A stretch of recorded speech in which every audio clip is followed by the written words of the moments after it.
ಈ ರಾಜ್ಯದ ಮುಖ್ಯಮಂತ್ರಿಗಳಾದಂಥ ಸನ್ಮಾನ್ಯ ಸಿದ್ದರಾಮಯ್ಯರು ಆಲ್ರೆಡಿ ಅವ್ರ ಕುರ್ಚಿ ಬಹುಶಃ ಅವ್ರ ಕುರ್ಚಿ ಅಲ್ಲಾಡ್ತೈತೆ. ಅವರು 15ನೇ ತಾರೀಕಿಗೆ ನವಂಬರ್ 15ನೇ ತಾರೀಕಿಗೆ ಡೆಲ್ಲಿಗೆ ತೆರಳುತ್ತಾ ಇದ್ದಾರೆ.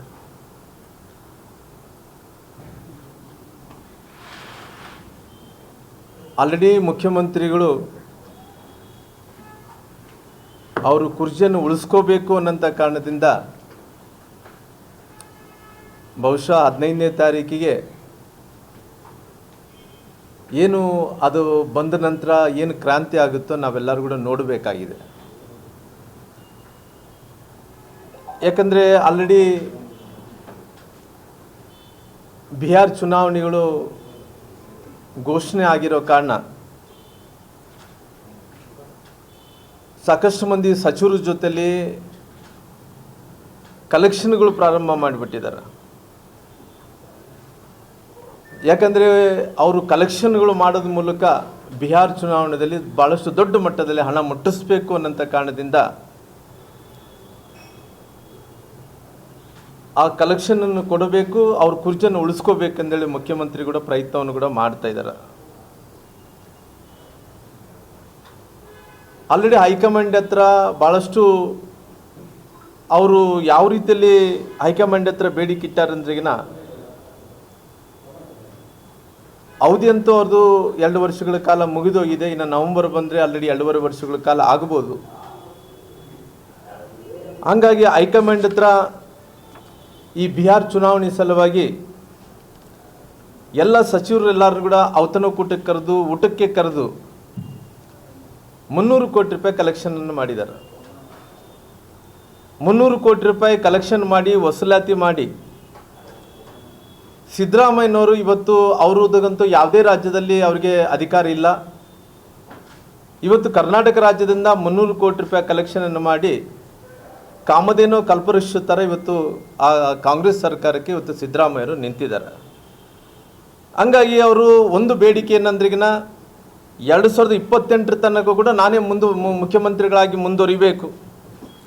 ಆ ಮುಂದುವರಿಬೇಕು ಅಂದ್ರಿಗಿನ ಏನು ಮಾಡಬೇಕು ಅಂದ್ರಿಗಿನ ಕೇವಲ ಬಿಹಾರ್ ಚುನಾವಣೆಗಳು ಒಂದೇನ, ಮುಂದಿನ ದಿನಗಳಲ್ಲಿ ಸಾಕಷ್ಟು ತಮಿಳುನಾಡು ಚುನಾವಣೆಗಳಿದ್ದಾವೆ, ಕೇರಳ ಚುನಾವಣೆಗಳಿದ್ದಾವೆ, ಅದೇ ರೀತಿಯಲ್ಲಿ ಚಂಡೀಗಢ ಚುನಾವಣೆಗಳಿದ್ದಾವೆ. ಇವತ್ತು ಸಾಕಷ್ಟು ಚುನಾವಣೆಗಳಿರೋ ಕಾರಣ ಇವತ್ತು ಮುಂದಿನ ದಿನಗಳಲ್ಲಿ ಎಲ್ಲ ಆಶ್ವಾಸನೆಗಳನ್ನು, ಎಲ್ಲ ಚುನಾವಣೆಗಳಿಗೆ ಬೇಕಾದಂಥ ಎಲ್ಲ ಆಶ್ವಾಸನೆಗಳು ಮುಖ್ಯಮಂತ್ರಿಗಳಂತ ಸಿದ್ದರಾಮಯ್ಯರು ಕೊಡೋಂಥ ಕೆಲಸ ಮಾಡ್ತಾ ಇದ್ದಾರೆ.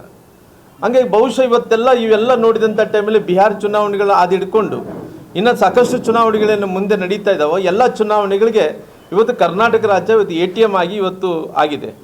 ಯಾಕಂದರೆ ಇವತ್ತು ರಾಜ್ಯದಲ್ಲಿ ಸಾಕಷ್ಟು ಕಡೆ ದೇಶದಲ್ಲಿ ಬಹುಶಃ 2-3 ರಾಜ್ಯದಲ್ಲಿ ಬಿಟ್ಟರೆ ಎಲ್ಲ ರಾಜ್ಯಗಳಲ್ಲಿ ಸೋತು ಸುಣ್ಣ ಆಗಿದ್ದಾರೆ.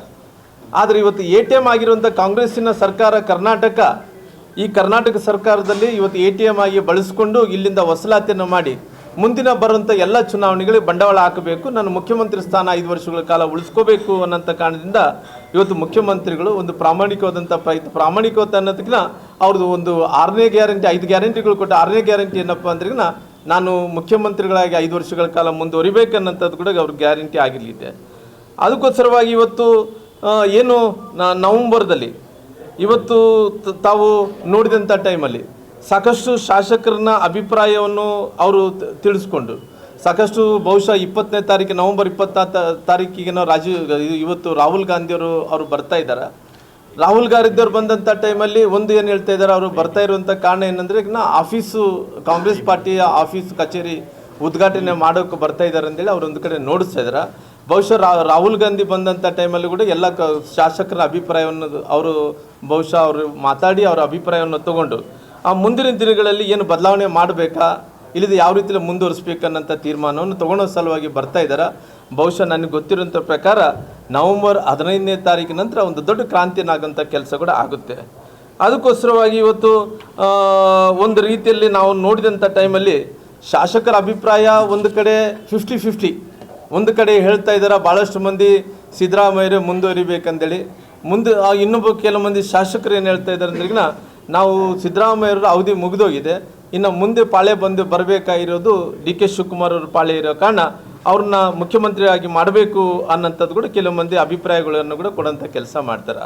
ಅದು ರಾಹುಲ್ ಗಾಂಧಿಯವರು ಬಂದು ಹೋದ ನಂತರ ಅಲ್ಲಿ ಸಚಿವ ಸಂಪುಟನ ಪುನರ್ರಚನೆ ಮಾಡ್ತಾರೋ, ಇಲ್ಲಿದ್ರಿಗಿನ ಮುಖ್ಯಮಂತ್ರಿಗಳನ್ನ ಕೆಳಗಡೆ ಇಳಿಸಿ ಹೊಸ ಮುಖ್ಯಮಂತ್ರಿಗಳು ಒಂದು ನಿರ್ಧಾರ ತೊಗೊತಾರೋ ಏನು ಗೊತ್ತಾಗ್ತಾ ಇಲ್ಲ. ಅದಕ್ಕೋಸ್ಕರವಾಗಿ ಇವರೆಲ್ಲರೂ ಕೂಡ ಇವತ್ತು ಒಂದು ರೀತಿ ಒಂದು ಗುಂಪು ಆ ಕಡೆ ಒಂದು ಗುಂಪು ಈ ಕಡೆ, ಅದು ಕಾಂಗ್ರೆಸ್ ಪಾರ್ಟಿ ಅನ್ನೋಂಥದ್ದು ಒಡೆದು ಮನೆ ಆಗಿದೆ.